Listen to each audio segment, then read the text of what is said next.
So how does, like, for example, if you see a great deal, how would you know to identify this deal based on, of course, the area, the location, maybe the square footage, potentially lot size, maybe zoning, whatever it may be. Um, is there something that you look for, maybe that you would see, be like, okay, this actually would make a lot more sense that maybe a lot of the other people would overlook? I think building pipeline, building deal flow is what we're talking about here, and there's no real secret sauce to it. It's just grit and grind. It's being in the markets every day.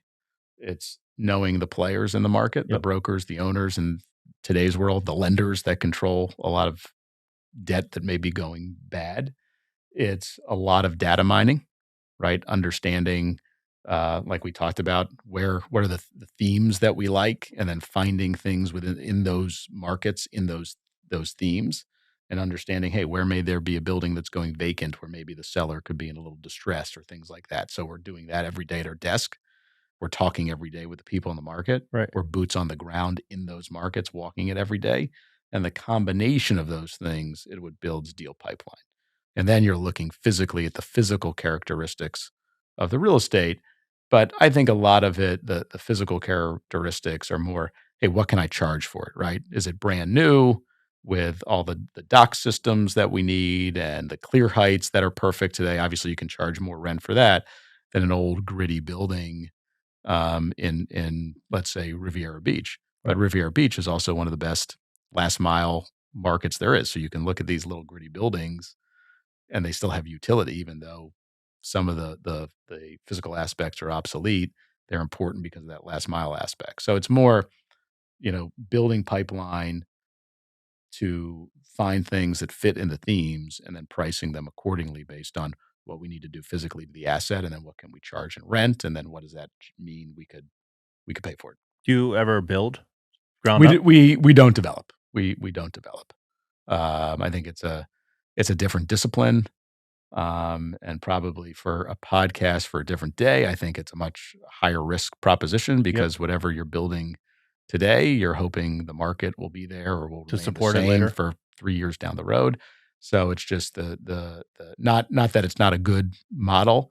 It's just we raise capital for a specific purpose and we stick to that purpose. Got it. Do you ever buy a deal with a specific anchor tenant in mind? You're like, oh, this would be perfect for this other relationship that I have. Look, sometimes you get lucky, right? Yeah. Where the moon, the star, and the suns line up, but it's hard to build a platform based on having a tenant in your pocket, right? Right. Sometimes it happens. It's happened before. Yeah. But not most of the time. It's hey, we have a developed theme, like we've talked about, Florida to Florida distribution, Florida ports, last mile, and sticking within that theme to capture the demand in those segments. So when you're saying you're obviously doing office and you're also doing warehouse, what percentage is the fund focused on? 50/50, or are you leaning a little more on one side? So the current fund we're raising has a cap of 40% office.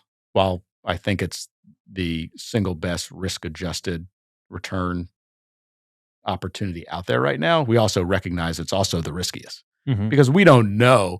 We know pretty well like the operating side in Florida. We understand that we can lease space, what we can rent it for, et cetera. What we don't know are future liquidity flows to office. And so if you're buying an office today, you don't necessarily need liquidity to office to go back to where it was, but for it to be successful, it can't stay where it is, which is zero. Mm-hmm. You need some liquidity to grease the wheels of commerce in the sector. If you've enjoyed this clip and you'd like to watch the full episode, you can do so on my main YouTube channel by clicking the video here.